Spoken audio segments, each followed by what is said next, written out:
अगर 70 साल में हम कुछ नहीं करते, मोदी जी आज प्राइम मिनिस्टर नहीं बनते थे। दलितों को भ्रमित करने के लिए छोटे मोटे पार्टियां काम करते हैं। मोहब्बत हमारे साथ, शादी किसी के साथ। माइनॉरिटी पे अत्याचार हो रहा, कोई बात नहीं करता। दलितों पे अत्याचार होता है, कोई बात नहीं करता। क्यों? सब डरे हुए हैं, सब कुछ बेच रहे हैं। उनके हाथ में अगर कंट्रोल करने का होता और वो बोलते थे हवा में ऑक्सीजन है, तुमको अगर बचना है इतना खरीदो, हर साल 2 करोड़ नौकरियां दूंगा। अब 9 साल हो गए, 18 करोड़ नौकरियां कहां है? डॉक्टर बाबा साहब अंबेडकर की जयंती 132वीं जयंती है और बाबा साहब अंबेडकर इस देश के संविधान को लिखा है और प्रजाप्रभुत्व को एक दिशा दी है। अगर बाबा साहब अंबेडकर संविधान समिति में नहीं होते तो आज दलितों को वोटिंग का राइट मिलता नहीं था और जो महिलाएं हैं उनको भी वोटिंग राइट नहीं मिलता था। लेकिन बाबा साहब अंबेडकर रहने के वजह से उन्होंने अडल्ट फ्रेंचाइज यानी महिलाओं को, पुरुषों को, गरीबों को, अमीरों को, सबको बराबर का हक दिया। सबको एक ही वोट का अधिकार है, चाहे वो बड़ा हो, चाहे वो छोटा हो, चाहे वो अमीर हो, चाहे वो गरीब से गरीब आदमी हो। ये बाबा साहब अंबेडकर की देन है और पंडित जवाहरलाल नेहरू जी ये जो कोशिश करके नया संविधान बनाने के लिए बाबा साहब अंबेडकर को सौंप दिए थे, उन्होंने ये काम किया है। लेकिन दोस्तों, आज सब लोग अंबेडकर को भूल रहे हैं, दलितों का नाम लेते हैं। कोई बाबा साहब अंबेडकर का 15 फुट का स्टैचू लगाता है, कोई 20 फीट का लगाता है, कोई 125 फीट का लगाता है। लेकिन गरीबों की हालत क्या है, उनके लिए क्या काम करना चाहिए, वो काम कोई नहीं करता। मैं बताना चाहता हूं, इस अनडिवाइडेड आंध्र प्रदेश में कांग्रेस पार्टी ने स्पेशल कंपोनेंट प्लान दलितों को लाया था और जितनी जनसंख्या है उस जनसंख्या के आधार पर उनको डेवलपमेंट के लिए पैसे रखा गया था। मैं पूछता हूं, proportional to the population SCP amount, SC और एसटी का कितना इस 9 साल में आपने जमाया, कितना खर्च किया, यह जनता को बताओ। सिर्फ पेपर में एडवर्टाइजमेंट देने से नहीं चलता। मैं 3 एकड़ जमीन दूंगा, कहां है 3 एकड़ जमीन? मैं 5 लाख या 10 लाख का मकान दूंगा, कहां है मकान? तो ये सब चीजें दलितों को भ्रमित करने के लिए छोटे मोटे पार्टियां काम करते हैं। लेकिन देश को बनाने वाले, देश को बचाने वाले देश को आजादी दिलाने वाले ये कांग्रेस पार्टी है।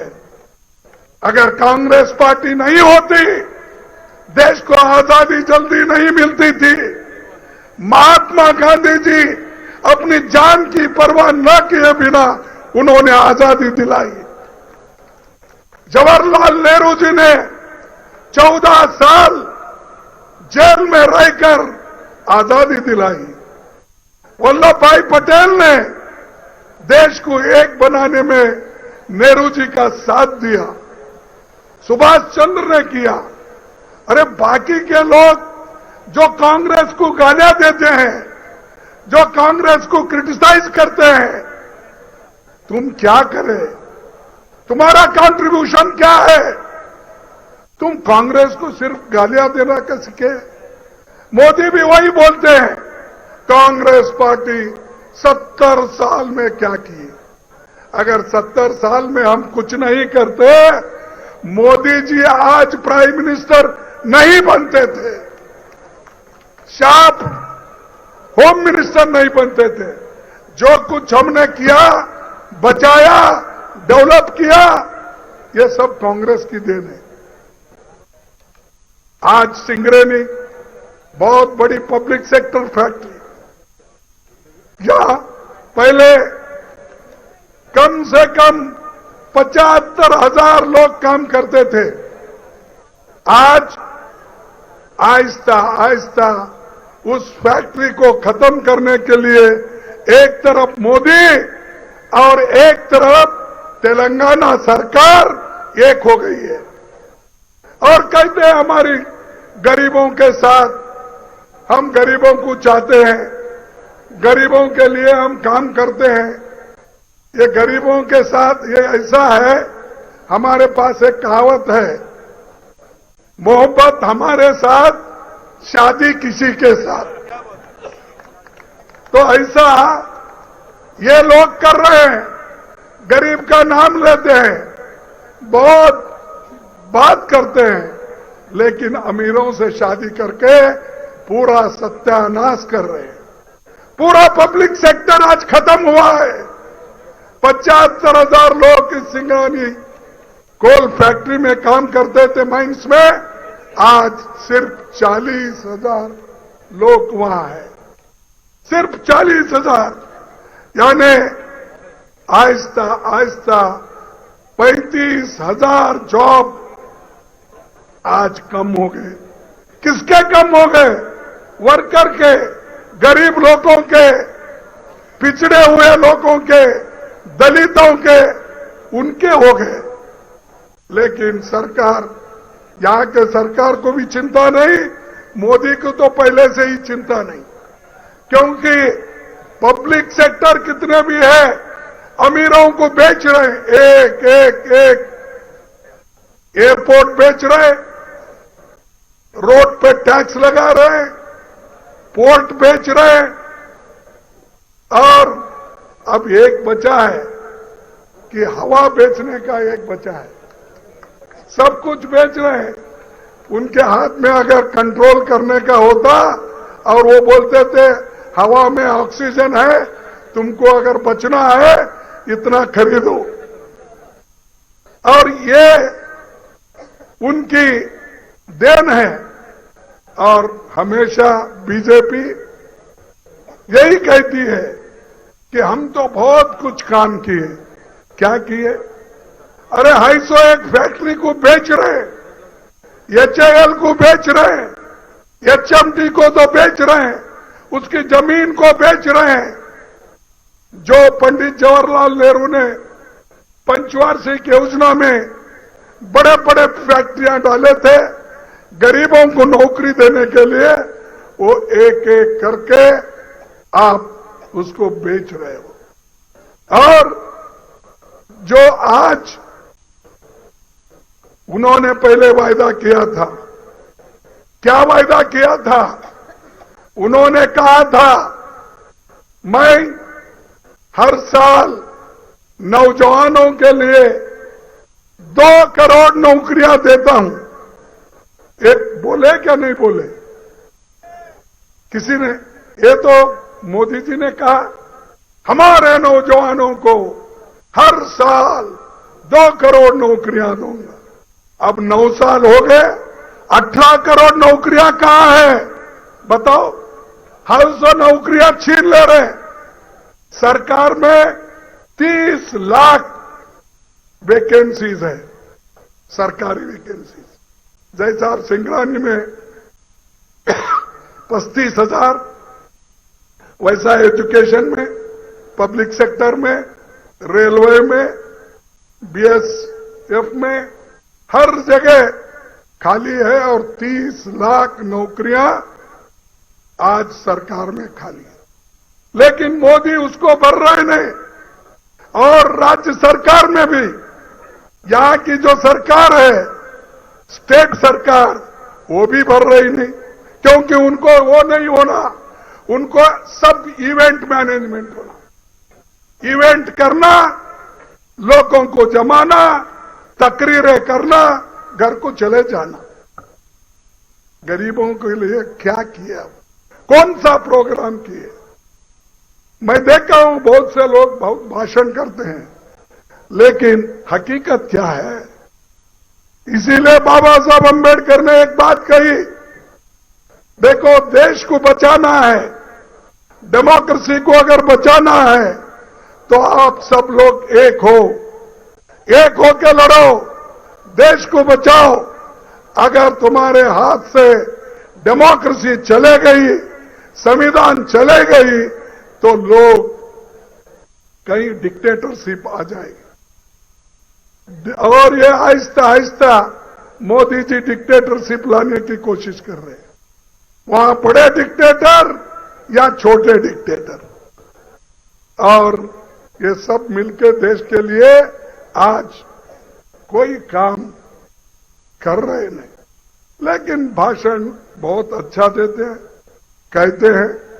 परसों एक हमारे गुलबर्गे में आए थे और वो मेरे कॉन्स्टिट्यूंसी में गए थे। खैर मैं तो कॉन्स्टिट्यूंसी, अब तो पार्लियामेंट सीट लड़ने का अब तो नहीं है, क्योंकि मैं 12 इलेक्शन में से 11 इलेक्शन जीता हूं, 12 में से 11 इलेक्शन जीता हूं। और ये मेरा एमएलए, एमपी, राज्यसभा मेंबर कम से कम ये 53 साल चल रहा है। कंटिन्यूअसली 53 साल से मैं पॉलिटिक्स में हूं, एमएलए तो हूं, एमपी तो हूं, और आखिरी में राज्यसभा मेंबर। ये क्यों हुआ? ये कांग्रेस के वजह से हुआ। ये क्यों हुआ? इंदिरा गांधी जी के वजह से हुआ। यह कैसा हुआ? सोनिया गांधी जी के वजह से हुआ। अगर वो लोग मुझे प्रोत्साहन नहीं करते, मेरे जैसे एक गरीब आदमी को अगर वो आगे नहीं लाते और मैं मेहनत से काम नहीं करता, तो ये मैं 53 साल एमएलए, एमपी, राज्यसभा मेंबर बन के नहीं रखता था। मैं काम करने के लिए आज भी मुझे सोनिया गांधी जी ने एक अपॉर्चुनिटी दी है, वो कांग्रेस प्रेसिडेंट का बहुत बड़ा जिम्मेदारी होता है, क्योंकि सारे देश को भी देखना, सारे राज्यों को देखना, और हमारी जो विचारधारा है, आइडियोलॉजी के साथ, आइडियोलॉजी की हिफाजत के लिए हम लड़ते रहेंगे, लड़ेंगे। वही काम राहुल गांधी जी ने किया। उनको डिफेमेशन केस में फंसाकर 2 साल उनको शिक्षा देकर आज उनको डिस्क्वालीफाई किए। वही गुजरात का एक एमपी, वो क्रिमिनल केस में था, एक दलित डॉक्टर को मारा था, इसलिए उसके ऊपर SC, ST और क्रिमिनल केस था। तो उस बीजेपी एमपी को मुंसिफ कोर्ट ने शिक्षा दी, सेशन कोर्ट ने शिक्षा दी, हाई कोर्ट में उसकी अपील रिजेक्ट हो गई, सुप्रीम कोर्ट में भी गया तो सुप्रीम कोर्ट बोला आपने गुनाह किया है, इसलिए आपको 5 लाख जुर्माना और माफी मांगना चाहिए उस दलित डॉक्टर को। उसको 16 दिन का टाइम दिए उस एमपी को, और राहुल गांधी को सिर्फ 24 घंटे के अंदर उनको नोटिस दिया गया, उनको डिस्क्वालीफाई करा दिया और उनका घर खाली करने के लिए भी बोला। आप ही बोलिए, क्या न्याय है? ये क्या रूल ऑफ लॉ है? क्या ये संविधान के तहत ये सरकार चल रही है? और वैसे लोगों को सपोर्ट करते हैं बहुत से राज्यों में चीफ मिनिस्टर्स। अरे भाई, कम से कम आज जिस कुर्सी पे आप लोग बैठे हैं, ये कांग्रेस पार्टी के जो आजादी दिलाई, कांग्रेस पार्टी जो संविधान का रक्षा किया, उसके वजह से आप बैठे। कम से कम उसकी तो रक्षा करो, उसके लिए तो लड़ो। नहीं, ये जो है इसको हम लड़ना है, डरना नहीं। चाहे 10 हो, 20 हो, 100 हो, 1000 हो, लाख हो, हम लड़ते रहना चाहिए और हमारे उसूलों की हिफाजत करना चाहिए। माइनॉरिटी पे अत्याचार हो रहा, कोई बात नहीं करता। दलितों पे अत्याचार होता है, कोई बात नहीं करता। क्यों? सब डरे हुए हैं। किसी को ईडी की धमकी देता है, किसी को सीबीआई की धमकी देता है, किसी को सीबीसी की धमकी देता है। ऐसा धमकी दे दे के एक तरफ केंद्र सरकार और यहां पर तो राज्य में पैसे का बोलबाला है। हर चीज को खरीदना, जैसा मार्केट में चीजें खरीदते पैसे देके, वैसा या एमएलए को खरीदते। हमारे पास कितने चुन के आए थे? 12, 19 में है कितने? अब 6 बच गए, 5 बच गए। तो किसने लिया? किसने चोरी किया? बोलो, केसीआर 12 लोगों को खरीद लेके दलित को एलओपी भी रहने नहीं दिया। ओके, ये है जमहूरियत, ये उनका काम है। हम कभी ऐसा किए? किसकी भी गवर्नमेंट रहने दो, हम रूल्स के तहत, संविधान के तहत काम करते रहे, ये हमारा है। तो इसलिए भाइयों, मैं ज्यादा कुछ नहीं बोलना चाहता हूं। एक ही आपको कहूंगा, आने वाले दिन में सागर रहो, प्रेम सागर रहो, आने वाले दिन में आप एमएलए जरूर बनेंगे और हमारी पार्टी की सरकार आएगी और हमारे पार्टी की सरकार आएगी। आपने जो कहा सरकार आते हैं, आपके जिले को नहीं देखते, आपके जिले को पूरा देखेंगे। हमारी गवर्नमेंट आने दो। अगर कोई आपकी बात नहीं सुनता, मैं सुनने वाला हूं, मैं सुनाने वाला हूं।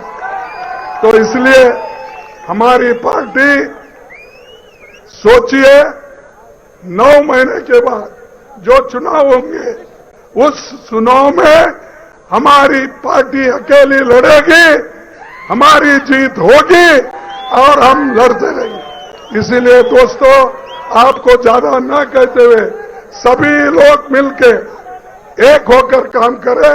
और आपको भी विनती करता हूं, हमारे मीडिया के दोस्तों को भी विनती करता हूं कि आप जो भी करें डिस्पैशनेटली चले, मदद मिले आपसे, और ताकि इस देश में freedom of speech, freedom of expression, freedom of movement ये रहना चाहिए। इसलिए ये बातें सुनाकर इससे ज्यादा न बोलते हुए मेरे बातों को खत्म करता हूं। जय हिंद, जय भीम। नेशनल दस्तक की आपसे गुजारिश है कि अगर इसको बचाना चाहते हैं तो नेशनल दस्तक को सब्सक्राइब करने के लिए रेड कलर के सब्सक्राइब बटन को दबाएं, फिर बेल आइकन की घंटी दबाएं।